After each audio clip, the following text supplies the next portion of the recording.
Hey guys, before we start the show, I wanted to remind you guys that if you are interested in launching your own podcast, or if you have a current podcast that you would like to rebrand, this is your chance. Idea to Launch Academy.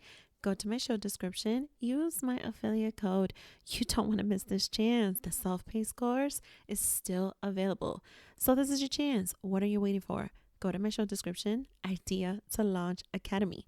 You don't want to miss this. You could be here just like me on a mic telling your story. Go use my affiliate code. Go. Hurry. Welcome to Double Dose of Raw Talk Podcast. I am your host, Miss D. On this weekly show, you will tune in to discussions of different topics about today's society, culture, and adulthood. Of course, there's always juicy conversation with a little bit of love and plenty of sex. And let's not forget the stories of all relationships and the mess with relationships. Join me every week along with my friends and guests to get your dose and keep it raw on everything and anything. And remember, no topic is off limits.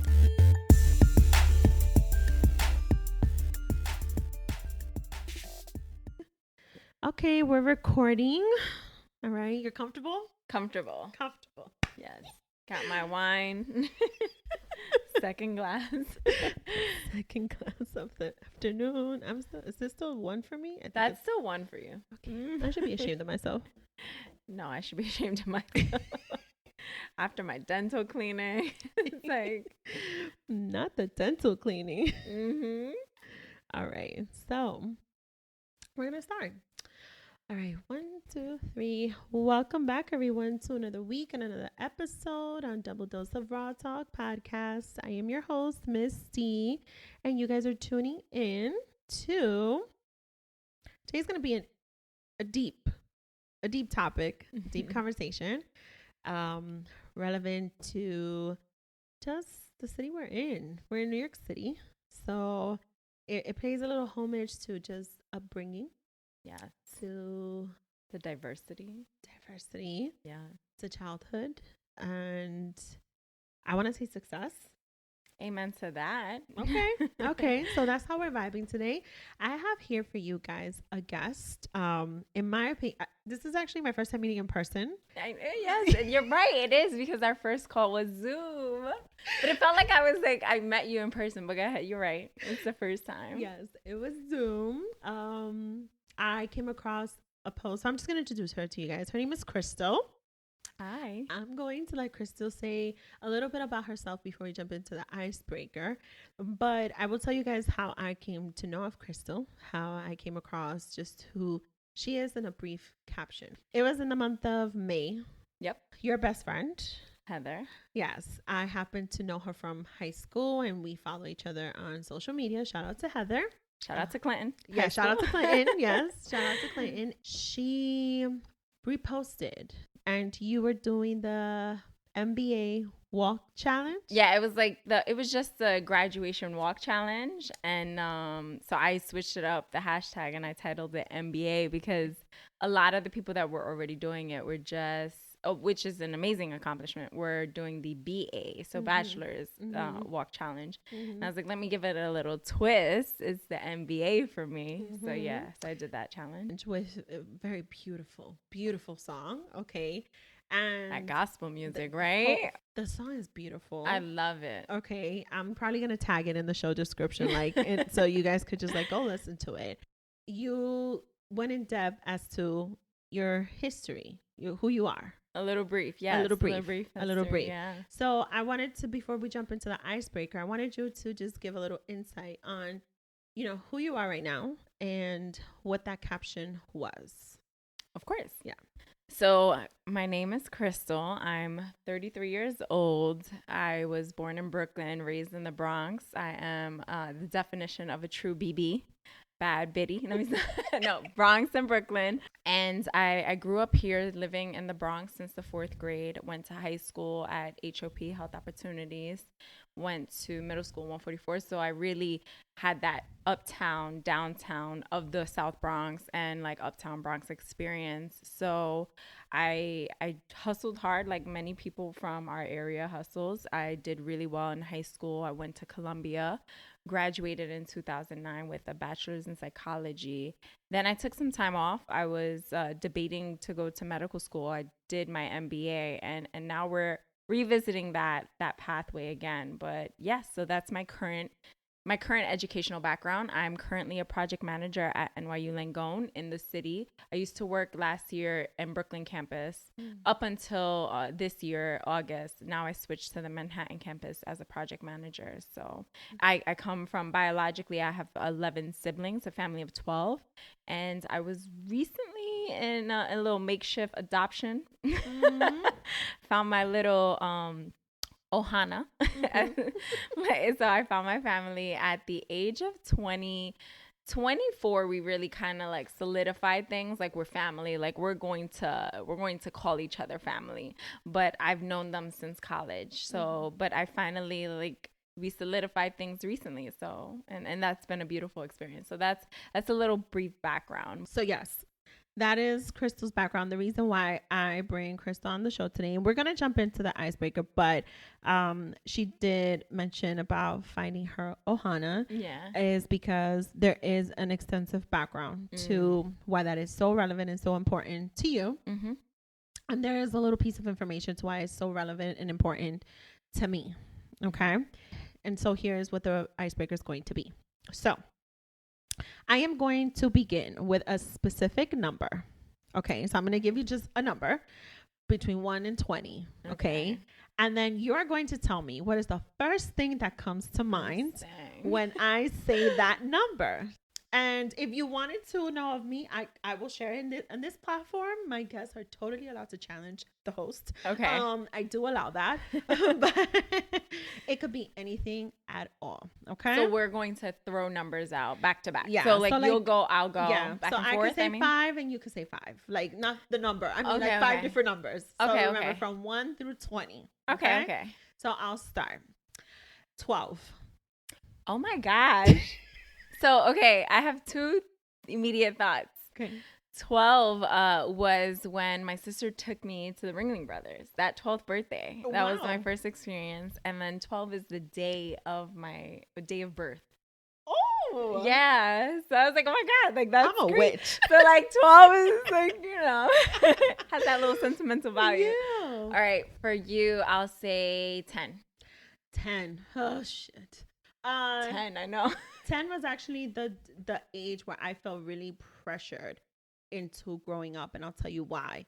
I was pressured into, and not in a negative way, but like my mom just wanted the best for me. So it was actually the first time I knew what it was to go take an exam to enter a specific program in a specific school at 10 years old, graduating the 5th grade. Wow. Who goes through that pressure, right? Who at that young age, because she wants actually something different from what your older siblings had, you know? So like my older siblings had to go to their zone middle school. She didn't want that for me. She wanted me to go to a different program. And it was just like, okay, today you're going to take a test. So you're going to go and and it was just like, okay, you're going to dress up like this, you know, because the principal's going to be there. And it was a specific program at my middle school, 118 by Arthur Avenue. And so in the Bronx. And I didn't understand what I was doing. I didn't understand the pressures of having to go through that. Or be impressive. Right, like or be impressive. And it was audience. just like, I had to dress. It was like an interview now that I think of it. Yeah, it was. So I want to say that is one of the memories I have from them. And I guess like now, today, I'm like, all right, so I learned it at an earlier age. Like I know what to do now, you know? Touché. So yeah. All right, I'm actually going to write down because I don't want to say, and we've had some wine. So let me just write down the numbers we just said. Okay. I am going to say 7. 7. What grade is that? Well, okay, 7. it's just whatever. Yeah, just whatever. Whatever comes to mind, actually. Not just like your age. Whatever comes to mind. Okay, 7 is definitely a race pace I want to achieve. Like, I want to achieve a 7-minute continuous race lap. I can do 7:22. It's probably, like, 7:21 is probably, like, my best continuous, but I would love to hit a 7-minute mile. I'm running my 3rd marathon next year, so you can cheer me on. Oh my God. Yes, I will be there. My brothers ran the marathon too. I run it twice. I'm always emotional. So if I hit that 7-minute mile, I'm going to definitely be emotional. I won't hit it on marathon day. Heck no. But it's a race pace I would love to. That's beautiful. Achieve. So I'm gonna keep working at it. It's a good number. That's amazing. Thank you. Okay, so let's do 18. 18. 18. So at 18, I was in Baruch in college, and on my 18th birthday, I think I've shared this on my IG Live in the past. I'm from a family whose parents were not always really good with saying I love you or showing emotions. On my 18th birthday, I was in school, and it was one of my late classes, and I was switching between class and whatnot, and so I would shut off my phone during class so it doesn't ring. Of course. And I remember going to my last class of the day, and it was like my late day, and I turned on my phone and I got a voicemail. And the voicemail was from my father. And keep in mind, he was probably going to see me that night when I got home, right? But he felt like calling me and leaving me probably one of the most heartfelt happy birthday, you're 18 now voicemails ever. And I think it was like maybe 3 or 4 minutes long, maybe even 5. And he just 5 minutes from my dad with full-blown vulnerability and emotions is a lot. For those of you who know my father. Over the phone because I can't do this face-to-face. I'm just going to hug her. Like, let me get her before she comes into the house. That's exactly. I know the MO, but that's exactly what it was. That's exactly what it was. And my friends have always called him Abraham, Selena's dad, because he looks so mean. Like, do you remember the movie Selena's father used to look so mean? So they always call my dad Abraham. I kid you not. And I just still remember to this day just his messaging of how proud he was of me for being in college and going to school and just doing everything that I was doing up until that age. I mean, I fucked it all up the following year when I thought I was a grown-ass woman and I moved out with a man, but you did your thing. At 18, he was proud. Yes. And he expressed himself, and it was just nice. It was really nice. All around, it was nice. Oh, I love that. That's okay. A good number. That is a good number. Okay. 17. 17. That is my senior year. Okay. The best memory was definitely my acceptance into Colombia. I was so fixed on staying in New York City, and I was like, I have to get into NYU. I didn't know about Colombia till really late, so I applied pretty late because my English teacher was like, why aren't you applying to Ivy Leagues? And I was like, what is Ivy League? Like, tell me. What is that? And she's like, that's probably one of the best schools you want to apply to. And there's one in New York City. And I was like, no way. So I submitted my application, and I was moving from house to house. So I never got any of my acceptances. And I'm sitting in the library, 17, because my birthday comes later, and it comes in the spring. So I'm sitting there, and I'm like, oh my God. And then I see the email from Colombia. This is when I had AOL. So yes, I'm dating myself. I had AOL, so I was checking my AOL account in the school library. All the seniors were in the library. I don't remember what event we had, but we had something, and I just knew. I was like, let me use this time now. Let me go into the computer lab. Let me check my emails. And I see the email from Colombia, and I'm like, oh my God. And there's juniors in the class, taking some class in the computer lab. And I turned to them, I'm like, oh my God, this is real. And then I scrolled quickly down, and I was just looking obviously for that one word, and it was congratulations. And 17, I screamed, ran out into the library, and I was like, Rudy, I got accepted to Columbia. And I don't know if he understood how big of a deal it was. But I wasn't getting the excitement in the library that I wanted. So I ran down to my college advisor at 17, and we chest bumped each other in the hallway. I was like, Mr. Rory, it was the excitement I needed. So yeah, that was such an amazing accomplishment. That's beautiful. We're both cheesy. I don't. It's not the wine. It's not the wine. It's not definitely the the accomplishment. It's the accomplishment. It is for sure. All right. So your turn. Let's play 15. 15. Okay. It was probably like a stressful year because, it was this whole thing of, oh my God, you're going to have a sweet 16. So let's just plan the whole damn thing. I had a boyfriend who was much older than me. Oh, wow. So I was 15. He was 4 years older than me. So he was a whole ass adult. Right. And I want to highlight it because he was actually very respectful. Shout out to him. I don't know if he listens to this. He may not. But not in a negative way. I just don't talk to him. But he just respected like what I wanted, where I was, and very transparent. My listeners know I've talked about, my experiences as a teenager too with sex. I started at a very young age. Me too. So he understood me not wanting to do that with him, not yet at least. Even though he knew I had already had the experience. Oh, right. And he was very respectful of that. And I think that I should have remembered that today, of how amazing it is for a young girl, and even today, maybe even as a woman, to be very vocal about the things that you want and things that you don't want, and stand by it for, the person who you're with, the person that you're dating. True. Understands that and respects it. But kudos to him for actually like showing you that early on. Right. Because I hear a lot of stories these days of the teenagers, and it's not right. It's not the same. My parents, like, they liked him as a person, but they hated the age difference. They hated and what that could mean, like in terms of like how fast your child is going to grow as a result of being Yeah. The way this world is moving is super fast. Super fast. I'm like, what? Like at this age, I was like trying to imitate the dance moves on like the MTV. Yeah. Like everyone's getting lip fillers early. I'm like, what? I was wearing baggy clothes, like trying to really hit Aaliyah's beats. And God, stop, not I was like, I was literally studying those videos. Like, oh my God, I had it down packed.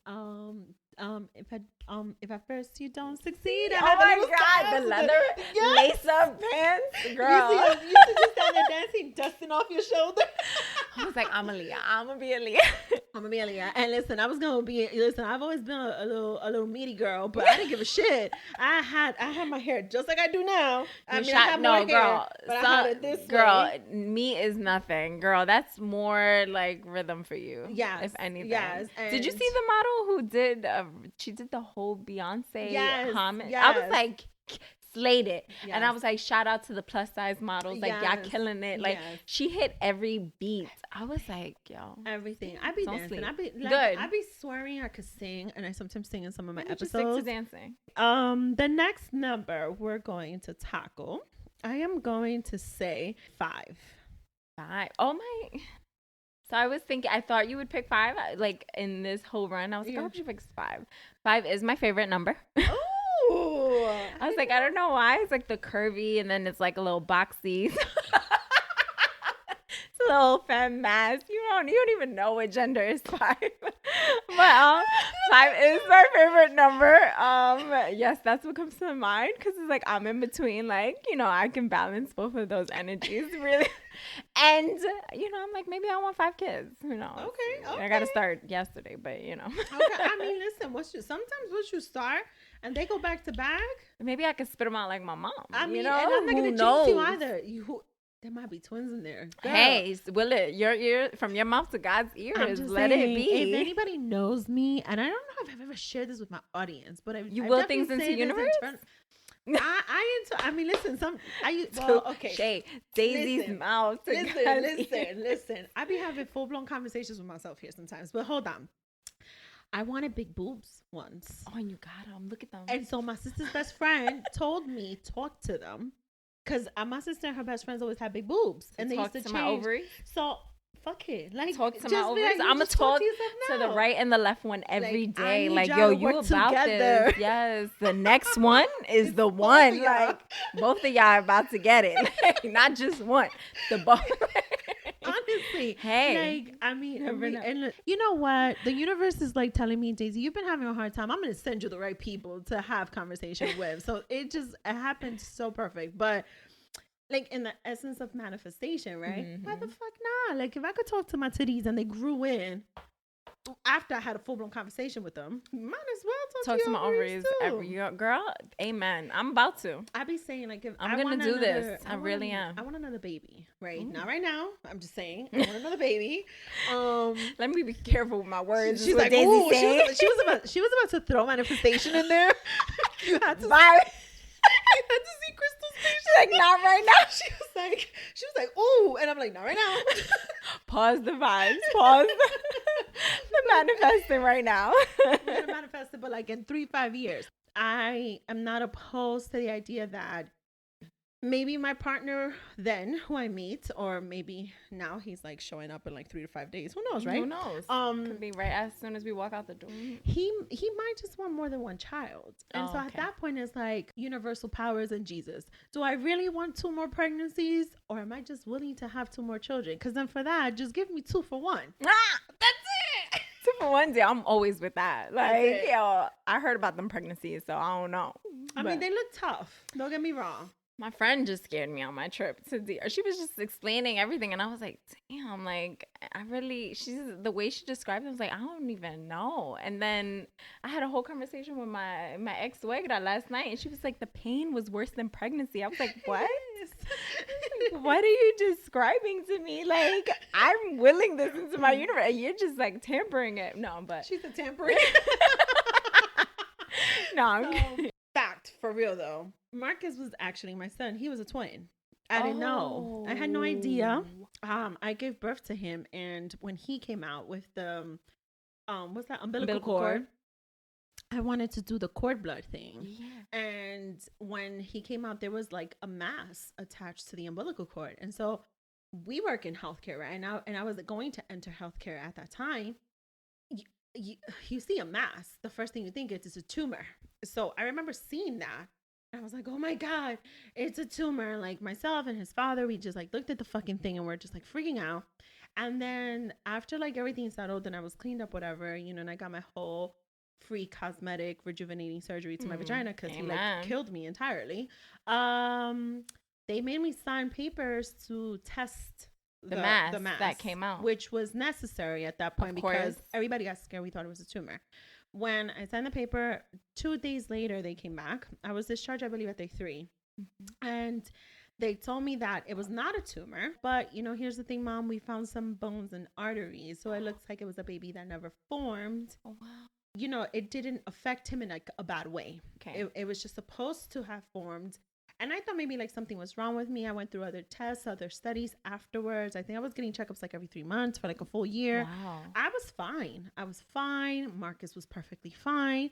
It was just like sometimes they say like sometimes things like this happen. But now that I know that it could, at this point, it's like if I'm supposed to have children, just like bless me this time, make both of them work. Oh, amen. And just get it out. 2 for 1 deal. 2 for 1 deal, and that's it. Well, now we know that it definitely runs like in your family. Yes. So yes. What's your number? All right. For so for you, 11. 11. Good number. You know, we just had an 11/11 the other day. Oh, we did. 11/11/2020. That shit was scary. What was crazy was I was the whole day before on November 10th, I said, I wonder if I'm going to catch 11/11 on 11/11, right? Because I tend to catch 11/11. I also tend to catch 444. And I don't know why, but recently I claimed 222. I don't know why. I always get 222. Oh my God. I always get, so it's either, because I do army time, so I get 2222. Okay. So 22222. Yes. Okay, so no, I've been claiming 222 lately. I don't know why, but I've been claiming it. And so I said, I wonder if on 11/11 I'm gonna get 11/11. You know, like the day you should probably get it, you don't. I did catch it that day. I caught it, but it was by by accident. It was totally by accident. Like I was just like, it was such a busy day, and I just happened to catch it. Oh, good. Why did my sap ass start like tearing? Oh, because it was an emotional moment. You willed it, right? I don't know what happened to me. I was like, I caught it. Like, oh my God, I caught it. Like so much so I hit 11:12 and I missed the moment. So I make my wish. I was like literally in the middle of a meeting and I caught it. And I was like, oh, look at it. It was by accident. It was so by accident. And I was just staring at it and I was just like, I missed the moment. Whatever. It is what it is. So 11. It was actually when I got my first kiss. Oh. It was my first kiss. And That same year, the little boyfriend that I had, his mom took him out of school. He literally had like one day to tell me and like say goodbye to me, right? And he would call my house after that, but like he was far. Apparently, I think he moved to Jersey. I think it was that. So he was far. Oh my I gosh. mean, But yes, far from us this when was we're young. It's like, back in the day when we knew it was a whole different state. Yeah. Right. And so like, how am I gonna get out there, right? So a new guy comes into the school, and I actually mentioned the story, and I'm gonna see if I get him on the show because we still keep in touch to this day. He comes into the school, and like I think it's like his first week in the fucking school, and he sees me in the schoolyard, and he just comes up to me. He's like, "Hi." He's like, "I'm so and so," and I'm like, "Okay, hi, I'm so and so." He's like, "You know, you're kind of cute," and I was like, "Okay, thanks." He's like, "So like, do you want to be my girlfriend?" And I was like, my God. "What? Like I just met you. You're innocent." Like you, and so like I think what it was then, it was like kind of like that phase of when you're starting to grow up a little bit, and like you know what some of your friends are doing. Hence why I ended up starting to do it when I was 13. I felt like I was grown, but I knew I wasn't because my mom would fuck me up if I got caught. But it was definitely one of those testing years. It was more like a testing year. Like I'm switching up a little bit. Testing the boundaries. Yes, it was one of those. So 11 was dope. 11 was dope. Awesome. I got my ass beat a few times. I won't lie. I'll admit that. All right. Here goes round 5. Okay.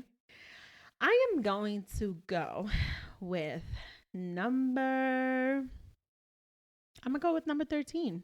13. Yes. Remind me the grade. 8th. Well, 8th grade. Okay, so 13 is, I know that they're supposed to say it's a bad number. Yeah. 13 is like especially Friday the 13th. It's a day that's special to like my high school boyfriend and I.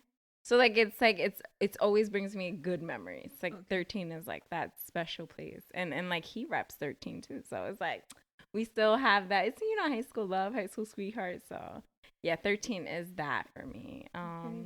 Yeah, we like our first date was like on a Friday the 13th. Girl. Yeah. You had to see my face just now. I'm looking at her so confused. No, and it's like it was like such a taboo thing, but we made it work, It was like 9/13, and that was our thing, and everything was like 13. It has to be 13, like so. But in the 8th grade, I was already not a virgin. Okay. I was going into high school, and that's when I learned I wasn't going to Clinton. I was so sad. Oh my God. Chris, I didn't know this. I wanted to go to Clinton. I wanted to get in. And then they were like, try after your first year of high school. And so I did share of me advocating for myself. If we could touch on that later. But I asked my foster mom, like, come with me.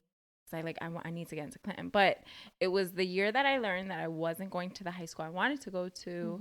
And I wasn't going to my zone school, which was a good thing. It's Columbus High School. My sisters fought every year.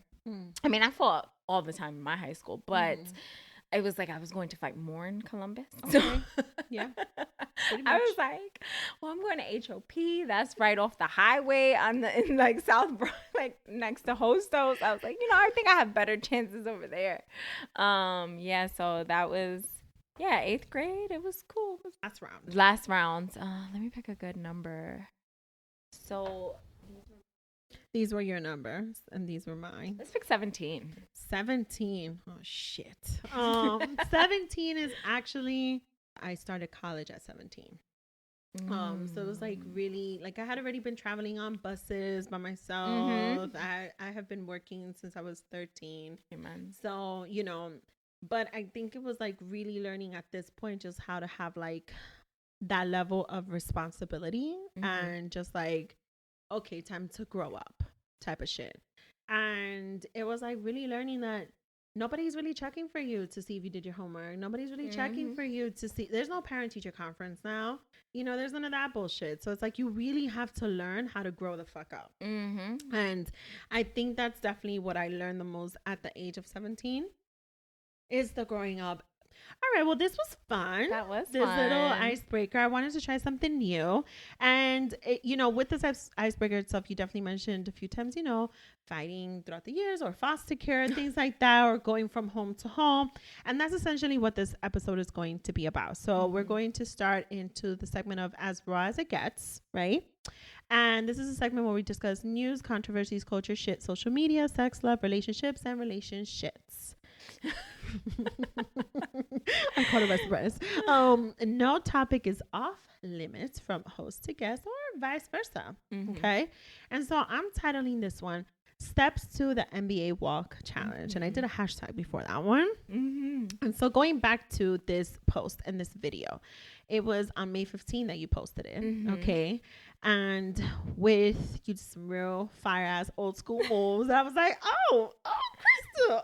Oh. Hit it now. There was a song playing in the background. Like we just said, I'm going to definitely link, of course, through probably Apple Music and Spotify, the song itself. So you guys could definitely listen to it if you're not familiar with what this challenge was. I know what that feeling is to get your master's. I know my story behind it, but my story is not to what the extent of your story is. And one of the reasons why I want to bring this to the table is because I've shared this maybe in the past, I'm not sure, and very transparently is part of what I have to learn when raising my child. My child is his father is adopted. And so the family that my son knows growing up are his grandparents and his aunts and his uncles and so on. But from your side. Yeah, from my side and from his dad's side. He knows the adopted family. His father was adopted fairly early. He was taken in fairly early, shortly after birth, into this foster family who later adopted him. And it became a true testimony to us when in kindergarten he had to do a family tree, my son. And so it was so easy for me to put together my side. And then I had to put together his father's side. And so, it's not like I had his father here for us to go over this. And so the little bit I was able to obtain from his father worked out, but then a lot of questions came up. Questions like, well, why does my uncle look like this? Or why does my aunt look like this? Well, why do we all look different? My dad looks like this and my grandmother looks like this. Like, Mom, what's going on? And so I kind of had to start having the conversation with him. And of course, encourage him to have the conversation with his father that his dad's side is very diversified because there are a few people in there who are adopted into the family. And it's not a bad thing. He is one of the lucky ones who got adopted early on. And so this is who he grew up with and this is who to be your family. But then it was like, well, who's his real mom? Who's his real dad? Does my dad have real siblings? Does my dad have this? Does my dad have that? And so it became a moment where I had to talk to his father and say, I think you need to start having this conversation with him. And I think you need to start explaining things to him because he has questions. He's noticing things. He's a little older now. Yeah. And so one side looks very full and all the way to the bottom. And then the other one, we just stop at a certain point. And so he has to go to school now and present this. I want to highlight what you wrote in that caption. I don't know if you remember what you wrote. I did highlight my journey. Yes. So listening to what you said, I want to tie it in, is the family tree has always been a sensitive topic for me too. Not just, your ex-husband having a very diverse background in terms of how many people were adopted in that home, and also calling them siblings and including them in the family tree. So I was never adopted. I do have biological siblings from my mom, and we do have different fathers, and we all do not look the same. Like, we definitely look like the United Colors of Benetton, right? Like that's exactly what we look like. And shout outs to my mom. She has like 10 different baby daddies. And so I always used to feel a little different. I was always made fun of in my family because I look the most different. My phenotype looks Asian. And genetically, I'm different. I'm very diverse. My genetics come from all over the world.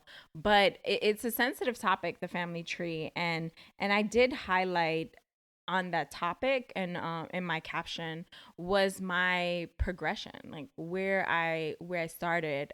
Since the age of 2, I was in and out of foster care, and I've lived in so many different diverse foster homes. Like the system does try to place you in homes that you will bond. So I find it really interesting that your ex-husband, the father of your child, was placed in a home that had different backgrounds, because usually the system does try to tie it in. Like if you are of Hispanic descent, like they'll try to place you in a Hispanic household to really tie in those roots and really help you build that culture, that cultural background. So I grew up in very diverse. Like I lived with Peruvians, I lived with Black, I lived with Jamaican, but I am biracial.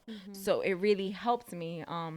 And it basically, in the caption, I titled like how many foster homes I lived in high school alone. So in high school alone, it was really like you described your 17. It was like you knew how to be independent, right? So my maturity hit super early. It hit in the 5th grade. When you described your 5th grade, I was like, oh yeah, like that was the most decision. Like you had to prepare for an interview. Exactly. I was preparing to be independent, right? In the 5th grade, like my mom gave up her parental rights. So I was mentally preparing, like it's me and the system from here on out until I age out.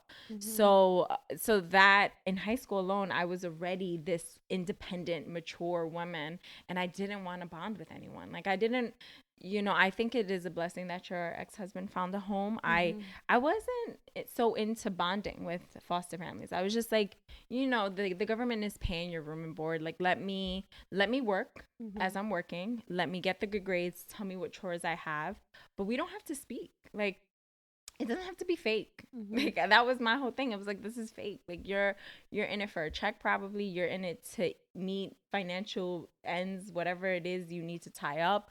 But like, so I didn't always feel the genuine connection to like you genuinely wanting to help and love someone.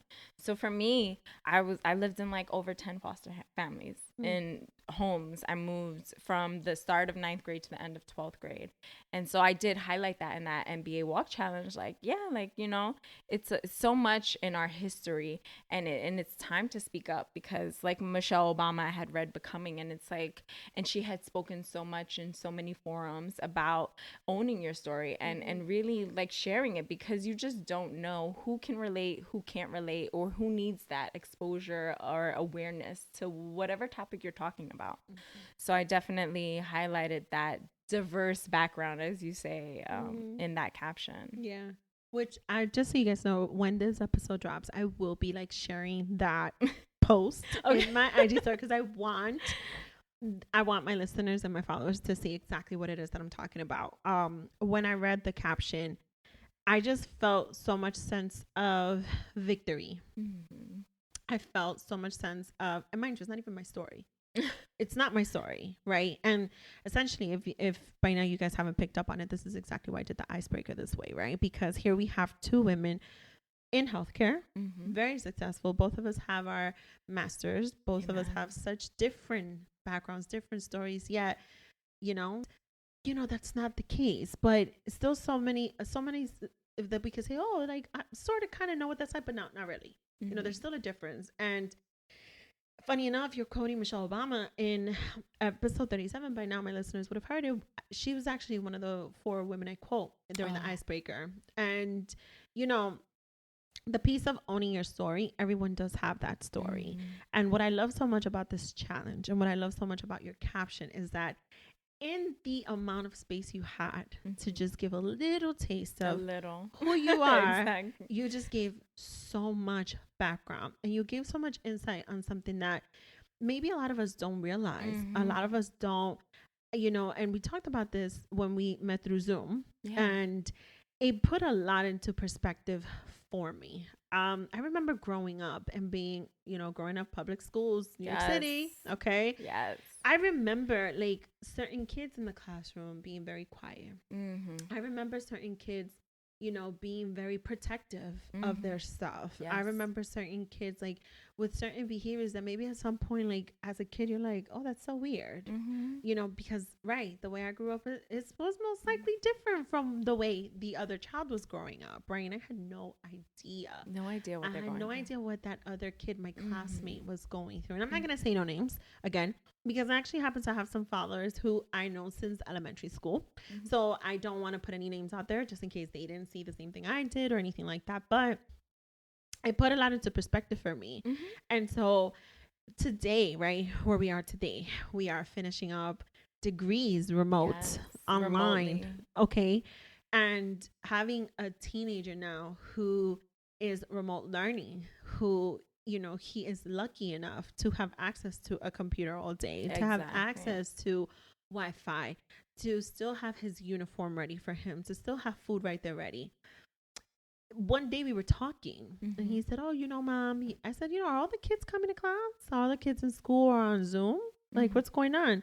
He's like, "Yeah, everybody is. But I remember in school, there was times I would send him with lunch and he would make me send him an extra sandwich." Aww. And this was like maybe like 2 years ago. Mm-hmm. And I was like, you know, why do you come home so hungry? Because they send you 2 sandwiches. And like Charito, my mom, who takes care of him, she would pick him up. She was like, he comes home hungry, Daisy. Yeah. Like, and I'm like, what's going on? And so he shared with me that one of his classmates, the mom wasn't sending her lunch because they didn't have money. So I said, okay, fine, no worries. You know, from now on, you're going to tell me, you know, if anybody needs. Mm-hmm. And so whatever you take, you could just take more until you can share. I just don't want you feeling the need like you can't eat to give your food to someone else because you know you're going to eat as soon as you get home. He's so selfless. I'd rather you take for your other friends. Mm-hmm. It doesn't matter. It's okay. It put a lot into perspective to me. Shit that I didn't think about as a kid. To the point of, I remember when kids would bully other children for not having something that they did. Mm-hmm. And we didn't know that child's background. We didn't know that child's story. We don't know their struggle. Don't think that only adults have a struggle. Children have struggles too. Early on. Especially now that we're probably going to go entering remote learning 1000% again. Mm-hmm. You know, we have kids at home and we don't know if they're going to be okay or not. And we want to see them succeed. And we want to see them push forward. So that when you're thinking of high schoolers who are about to graduate high school, I know. My son is about to graduate middle school. You're thinking about kids who are just entering college and they're trying to just make it through their first semester. I know. Okay. And we know where we are today, how much that is, like the accomplishment. Couldn't. You know, your story in itself and your accomplishment really gives hope to a lot of youth, to a lot of children. There's a difference. When I say youth, I mean high schoolers. When I say children, I mean probably to middle school. Mm-hmm. Maybe even to some adults, 18, 19. Yeah. To your point where you said you didn't find your Ohana until age 24? Yeah, 24, okay. 25. Right. So there are kids who are probably living a similar life, a similar journey as you did, as you have. And they're trying to get by and they're trying to make it. Yeah, definitely. I know they're out there, and I volunteered enough to see it, and especially I like to volunteer with New York Cares, but before I tap into that, I definitely want to tap into the virtual learning and what your son did selflessly and how he helped his classmate and just what school meant for me, because being in the foster care systems in and out since the age of 2, permanently since the 4th grade, where I never returned back home, school was that safe haven, right? So these kids that may have found school to be that place of serenity and protection, it's that guaranteed meal. Like, no one's clocking my meals at school. I could eat my homegirl's food. I could eat my food. Like, she just thinks it's disgusting. I'm just trying to eat, right? So in the foster home, people are clocking your meals. Like, I just can't open the fridge. Like, I have to ask to open the fridge. Like, if I want a snack, I have to ask to open them. Like, can I get the brownies? Like, can I have a snack? Like, you have to ask for food, where in school, it's like, you know, your friend would buy you cookies. Like, someone would hit you off with that bacon, egg, and cheese in the morning. Like, someone's going to give you a bite, you know? So I would have those guaranteed meals. I'd have that protection. I'd have that peace of mind where you're not being bullied or emotionally bullied, right? Where you could feel that inadvertent emotional bullying in the home, because especially when they have kids of their own, they're definitely, you'll see that distinguished attitude or just behavior or treatment in general. And in the school, it's like everyone's on the same playing field, right? Like it's kind of treated like a meritocracy, right? However well you do is is the accolades you're going to receive, right? You're not just going to receive it because it's a bloodline, right? You're receiving it because you did well, and I'm going to address you with that respect, or whatever it is, however they repay these students or reward these students, right? Student of the month. It's based on how hard you work. So I shout out to the foster children who have to be home, right? Because they're not getting the food that they were probably getting in school, right? And then they're probably not being fed the way they would have. They're in this continuous bubble where for me it was like, all right, I'm out of school. It's only on the weekends I really have to deal with it when I come back from school. So I never miss school, right? It's like probably miss school in high school to play hooky, but yeah, school is that place for me. My teachers were that peace of mind for me. Like school is that safe haven. So I am more power to them. I couldn't be 18 right now going into college because college was my gateway out. It was like, I don't have to live in a foster home. I'm living on campus. Columbia allowed us to stay on their campus spring break and winter break. So I didn't have to come back to where other foster children, like there was another foster girl my age, she went upstate and she had to come back for those breaks. And I was like, thank you, Jesus. Like, I can stay on campus. The only time I have to leave campus is for the summer, and I'd have to live in a foster home for 2 months. Like, no biggie, right? I could ride out those 2 months. I'll be working all day anyway. But it's interesting, and I feel the most for those foster children who are looking for that scapegoat, that time away to debrief and reset because you need it. You're going through so much.